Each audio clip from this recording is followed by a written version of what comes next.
Dua pesawat TNI Angkatan Udara Tempur Ringan berjenis Super Tucano jatuh di daerah Kedungung, Pasuruan, Jawa Timur, Kamis 16 November 2023. Iya, dua itu pesawat Super Tucano, kata Kepala Dinas Penerangan TNI AU Marsikal Pertama R. Agung Sasongkojati, Kamis 16 November 2023. Kadis Penau akan memberikan keterangan lanjut terkait jatuhnya dua pesawat TNI AU tersebut.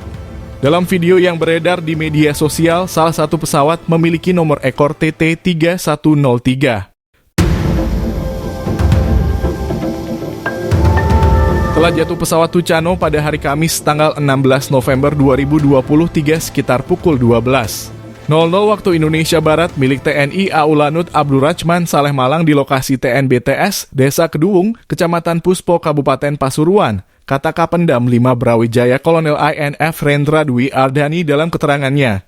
Jumlah awak dan penyebab jatuhnya pesawat masih dalam investigasi.